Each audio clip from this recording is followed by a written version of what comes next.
Hey everyone, how are you doing? Today is gonna be a less formal setup. I'm in my PJs and I'm in my bed because I'm tired and I'm in my luteal phase. But I thought about this topic and I'm like, wow, I don't think the 53 of you know a little bit about my journey. So I wanted to share my journey in nursing, and I wanted to talk about basically why nurses have been leaving the bedside, and basically my story as a Black nurse in America. So, my name is Basira Lawal. I go by Center Yourself on all my social media, or Center Black Women. You can search either of those. I am on X now, formerly known as Twitter, so you can go and follow me there and show me some support. So, why are nurses leaving the bedside? There's so many reasons, but I'll start with the first one. Overworked and underpaid. Nurses are leaving the bedside because it has become increasingly difficult for them to fulfill their responsibilities and duties and tasks within a 12-hour shift period, or sometimes an 8-hour shift, without having some serious legal ramifications based on how fast-paced things may be going, based on, just numerous factors. Bedside nursing is stressful. And I think one of the factors is understaffing. So I remember when I first became a nurse in 2011. So I took my boards 2011, and I got my first job 2 months later in January of 2012. So I sat for my boards on Halloween of 2011. And on November 7th, I did the credit card trick, the infamous credit card trick. And by January 12th, all of my, the nurses in my cohort, because we were in an accelerated program, we got to work at a facility that was affiliated with my college, and it was an interesting experience, to say the least. But I'll give you some examples of why nurses leave the bedside. I remember I was on a unit with primarily Filipino nurses, and they all spoke their language, and that was all well and good. But I remember distinctly, I will never forget this day. I was supposed to be giving blood to a patient, and in nursing, you either need another RN or a physician or NP to check blood with you. It's part of the legal protocol. Without another licensed professional, you cannot transfuse that blood. And then the blood has to go in over 4 hours or less. If it exceeds that, that's another problem. I stood and waited, and no one came to check the blood with me. And then eventually, I think someone either from a different unit or someone that floated came and helped me. Yeah. So workplace bullying and, ostracizing you is a thing. Again, 13 years ago, I was 25. And coming from a West African background and coming from a home where there are certain things you just didn't talk about, I was very shy, and I was making my mark in the world. I had just finished this prestigious nursing program, and I wanted to gain the essential skills to move forward in my career, which I did, but it wasn't without its challenges. Several CNAs would not take instruction from me because even though I was a registered nurse, they were older than me, or they felt that they knew more, so they just wouldn't listen to me, or they would just, they were just horrible. All I can say is they were horrible to work with, okay? And this also goes with saying that this was in the South Bronx. You might be able to pinpoint the facility, but this was in the South Bronx. So if you know anything about the South Bronx, you know that it is drug-ridden, lots of burnt buildings in the 80s, lots of HIV and AIDS, and complex, sick children and adults. My unit was a respiratory unit, so we had everything from tuberculosis to lung cancer to asthma, anything related to the lungs and pulmonology, you name it, we had it. And it was an amazing experience, but that was my first experience with being bullied and recognizing that I didn't want to stay at the bedside forever. Okay, so from then I went on to take care of pediatric babies in the home that were born with cardiac anomalies, and that was interesting to say the least as well. I then went on to do home care consulting with the Visiting Nurse Service of New York. That was a very nice gig. And that kind of gave me a glimpse into case management. And it was something that I'm like, okay, this is something I would love to be a part of at some point in my career. And I'm actually doing that now. I am a hospice nurse case manager and looking to transition into a leadership role soon. Why are nurses leaving the bedside? Specifically, Black nurses are leaving the bedside because if you worked during COVID, like if you really, really rolled up your sleeves and worked, you made a pretty penny, enough to establish an LLC or put yourself through MP school with cash, or start a business unrelated to nursing. Like, so many people are leaving bedside because there are options, better options that just work for their families and for the structure of their lives, right? Bedside can be very tedious. I remember when I used to work bedside med-surg in the Bronx at a different facility, I used to do an average of 20,000 steps a day. 20,000 steps a day. Yeah. My blood pressure was consistently elevated because of the stress and the anxiety of them calling your name from the moment you get in at 6:55 a.m. to the moment you're clocking out at 7:30 p.m. Your name is being called. Yeah. I remember my ankles would get swollen because I would stand on my feet. Like, I wouldn't even have a chance to sit down or pee in the entire 12-hour shift. That's how bad it is at bedside at times. And not to mention with shift work specifically, whether you work day shift or night shift, you're always prone to having like sleep issues because 12 hours is a long day, and depending on how far or close you are to the facility, it's not a 12-hour day, it's a 14 or maybe even a 15-hour day, depending on how far you are.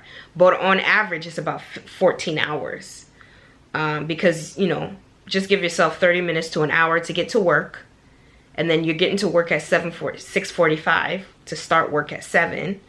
And then sometimes if the nurse that's coming to relieve you comes in late, sometimes you're not leaving until 8 o'clock. Or maybe you still need to document. So it is very heavily taxing on the body. And we all know that if you're not getting consistent sleep and your body is not able to repair itself, it breaks down. And improper body mechanics can cause, you know, things like lower back pain. And you'll notice that a lot of nurses that are standing on their feet for 10, 20, 30 years, 40 years, have issues with their back. Even if they're doing proper body mechanics. That's why, you know, proper body mechanics is really important to save your body from the breakdown and the physical wear and tear that nursing, bedside nursing puts on your body. People are leaving bedside because there are so many other fields, specialties in nursing that don't require as much intensity and stress. Like I said earlier, I'm a hospice case manager, and I love it because I'm empathetic and I am educated enough on end of life to be able to provide excellent care in that specialty. So it takes, you have to have a hospice heart is what I say. It takes someone who can hold someone's hand when they're frightened or scared, that can educate the person when they have questions about end of life that they never knew, that is willing to work with the interdisciplinary team to provide the highest quality of care. Talking to your social worker, talking to your physician, speaking with the pharmacist, calling your nurse manager, speaking with the patient's family and the patient, you know, if they're able to converse with you. These are all things that require a certain skill set, but if done well, is not as physically taxing as bedside nursing. A typical day as a hospice nurse case manager looks like joining your morning huddle, getting any updates from the night before from the nurse who was on call, seeing your regularly scheduled patients during the day, documenting, calling pharmacy, ordering medications, talking to the doctor about plans of care, entering orders for new recertifications. I mean, there's a lot that you have to do, but if you're good at managing your time effectively and pacing yourself, it is such an easy job compared to bedside. It's not easy. Like, it's not just easy, but it's easier compared to what you would be doing if you were at the bedside. And your nursing opinion has a little bit more value, even though you're not an advanced nurse practitioner.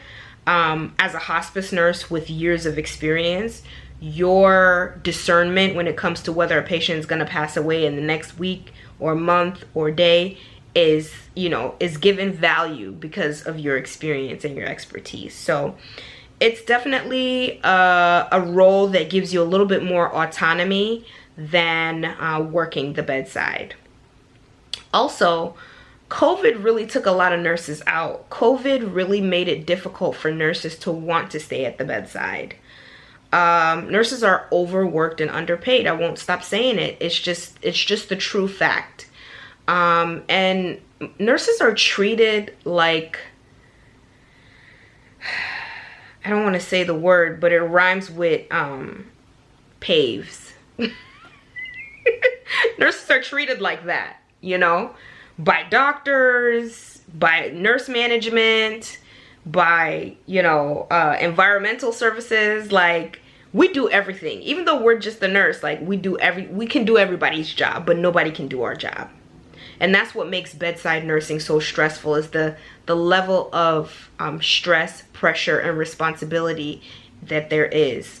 Also, patients have become more knowledgeable about their care, but also they've become very Google happy, right? So even if they're given a diagnosis by their medical team, and they trust you as their nurse and they're speaking to you, they're always going to have an outside opinion, which I recommend. I think that's important for you to have a second opinion and to have somebody that can give you perspective outside of your normal medical team. However, some patients go overboard, and then they let that give them anxiety, and they want to call nurses incompetent, and they want to abuse nurses. I know nurses that have been spit on. I know nurses that pee has been thrown on them. I know nurses that have been vomited on. There's so much that nurses go through at the bedside.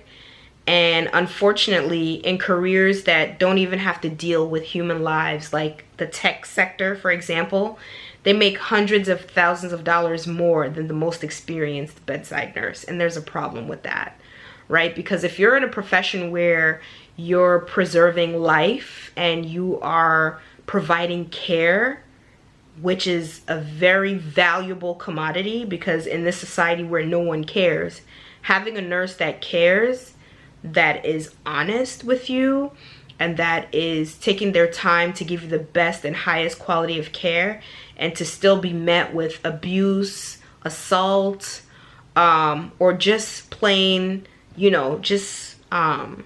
what's the word I'm looking for? They're just rude and disrespectful. It becomes challenging to want to stay in a career where your skills and what you've learned is really not being appreciated. And I think that's another reason why nurses leave the bedside, is they feel underappreciated. So they've been overpaid. Let me stop. They've been overworked, underpaid, and a lack of appreciation. And I say lack of appreciation because throwing nurses a pizza party is old now. First of all, half the nurses got diabetes. And second of all, pizza is not a healthy, meal choice to show your appreciation to someone. Give them bonuses, or pay them for the work they're doing. Like, pay them well. Pay them what you pay these software engineers, $200,000 to $300,000 a year. If nurses were making that, I think less would leave the bedside despite the stressors that they're facing. So pay nurses better and see if that won't change the climate of nursing. I think I've talked enough. If you got through to the end, thank you. And you know what I want you to do? Subscribe, hit the like button, comment under this video what you want to see and what your thoughts are on why nurses are leaving the bedside. What specialty are you in? If you care to share, put it in the comments and let's have a conversation. I'm curious to see what you guys think, and I'll see you guys in the next one. Bye.